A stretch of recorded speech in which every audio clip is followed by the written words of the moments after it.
반갑습니다. 2023년 3월 7일 화요일입니다. 삶의 현장에서 우리가 함께 나눌 오늘 하루 말씀 잠언 2장 1절에서 22절입니다.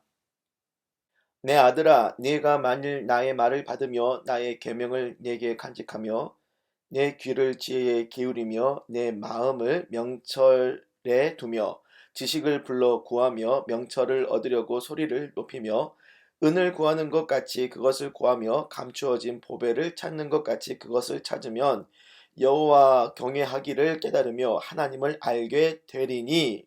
대저 여호와는 지혜를 주시며 지식과 명철을 그 입에서 내심이며 그는 정직한 자를 위하여 완전한 지혜를 예비하시며 행실이 온전한 자에게 방패가 되시나니.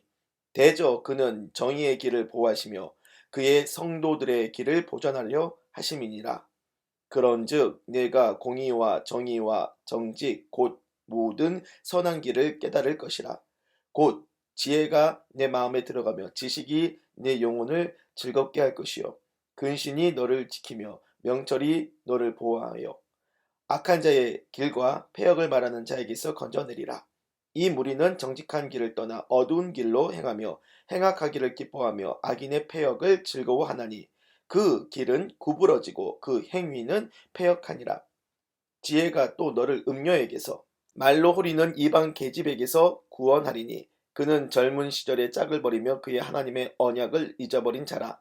그의 집은 사망으로 그의 길은 스올로 기울어졌나니 누구든지 그에게로 가는 자는 돌아오지 못하며 또 생명길을 얻지 못하느니라. 지혜가 너를 선한 자의 길로 행하게 하며 또 의인의 길을 지키게 하리니. 대저 정직한 자는 땅에 거하며 완전한 자는 땅에 남아 있으리라. 그러나 악인은 땅에서 끊어지겠고 간사한 자는 땅에서 뽑히리라. 오늘은 잠언 네 번째 시간으로 두사부일체가 아니고 부지신일체. 이게 무슨 말이냐 궁금하실 텐데 함께 말씀을 묵상하다 보면 자연스럽게 이해할 수 있겠습니다. 말씀 함께 나누어 보도록 합니다. 1장을 앞에서 묵상했을 때 아들아 사람 조심하라고 하는 아버지의 존재가 있었고 길에서 회개하라고 소리치는 지혜 여인의 존재가 있었죠. 2장도 보니까요, 이 아버지가 나오고 지혜 여인도 나오고 그리고 여호와 하나님도 나옵니다. 1절부터 5절까지는 아버지가 나오죠. 내 아들아 나의 말을 받고 나의 계명을 간직하고 지혜 지식 명철을 구하고 찾으면 여호와 경외를 깨닫고 하나님을 알게 된다. 이렇게 말을 하는 존재가 누구냐? 아들에게 말하고 있는 아버지잖아요. 6절과 8절까지는 보면요, 여호와 하나님이 나옵니다. 여호와 하나님은 지혜를 주시고 지식 명철을 입으로 말씀하신다. 정직한 자에게 완전한 지혜를 예비하시고 행실이 온전한 자에게 방패가 되신다. 정의의 길을 보호하시고 성도들의 길을 보존하시는 여호와 하나님이 나오죠.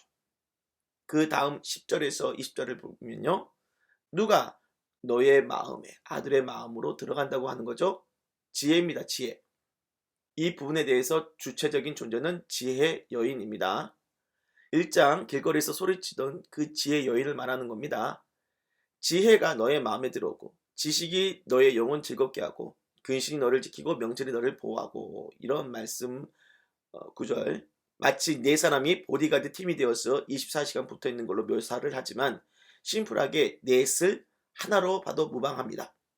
지혜는 지식이 되고 근신이 되고 또 명철이 되는 거죠.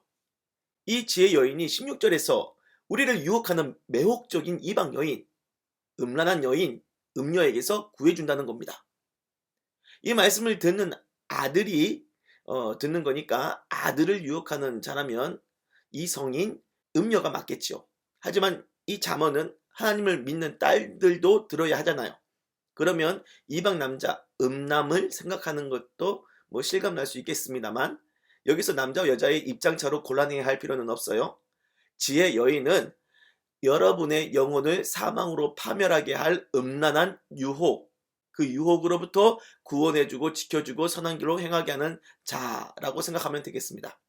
그래서 이 장은요, 자문이 주목해야 할 아버지가 나오고 지혜 여인이 나오고 여호와 하나님의 존재가 나오는데 한꺼번에 나오죠. 셋이 한꺼번에 등장하니까 좀 헷갈린다고나 할까요? 아들에게 말하는 아버지는 1장 1절에서 솔로몬의 잠언이라고 했으니까 인간 솔로몬이고, 그 아버지 솔로몬이 칭송하고 있는 것이 지혜가 맞죠? 그리고 그 솔로몬이 칭송하고 추구하는 지혜는 하나님을 경외하는 지혜다. 뭐 이렇게 구분하면 될 것 같지만, 하지만 본장에서는요, 아버지와 지혜, 여인과 여호와 하나님의 경계가 매우 모호해요. 1절에서 아버지가 아들한테 나의 말을 받고 나의 계명을 간직하라고 하는 이 말씀의 뉘앙스를 보니까 이것은 하나님의 말씀과 계명을 받으라고 하는 의미로도 충분히 들립니다. 또 지혜의 여인은 이미 1장에서부터 회개하라고 선포하시는 하나님으로 그려놨죠. 우리가 그렇게 이해를 했잖아요. 여기서도 하나님의 의미로 생각해 볼 수 있어요. 악한 유혹에서 나를 지키고 구원해 주시는 하나님으로 생각해도 이상하지 않습니다. 그러면서 우리에게 지혜를 주시고 우리의 길을 지키시는 여호와 하나님 얘기도 나오고요. 그래서 본장에서 기술하는 이 문학적인 표현은요, 셋을 따로따로 보는 것이 큰 의미가 없어요. 무슨 뜻이냐? 솔로몬은 아버지와 지혜 여인과 하나님이라고 하는 세 존재의 경계를 지우면서 같이 보게 하는 거죠.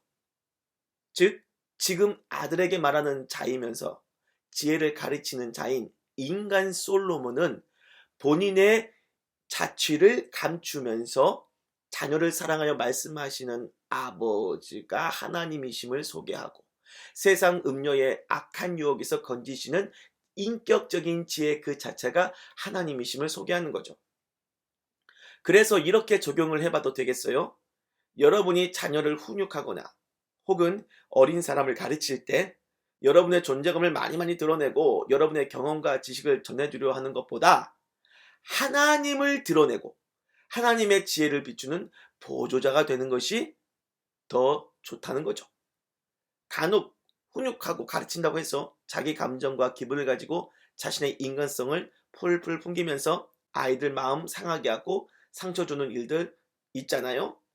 그러지 말자는 거죠.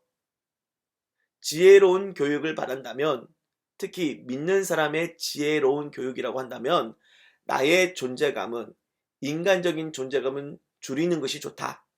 나를 드러내지 말고 하나님을 많이 드러내어 그분의 사랑과 지혜를 자녀들에게, 어린 사람들에게 비추는 보조자 역할이 되는 것이 좋다라는 말씀을 드리고 싶어요.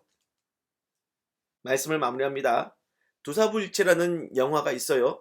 두목과 스승과 아버지는 하나라고 해서 제목을 그렇게 했는데, 본장에서는 아버지와 지혜와 하나님을 같이 그려놨으니까 아버지 부, 지혜, 지, 하나님 신을 따서 부지신 일체가 맞네요. 그렇게 잠언에서는요, 아버지의 훈계를 따르고 지혜 여인이 부르는 소리에 응답하고 하나님을 경외하는 것을 같은 의미로 생각하면서 그 말씀을 잘 받으시고 깨달아서 하나님을 더 깊이 믿으시기를 주님의 이름으로 축원합니다. 기도할게요. 주님 감사합니다. 오늘도 귀한 말씀을 주셔서 감사합니다.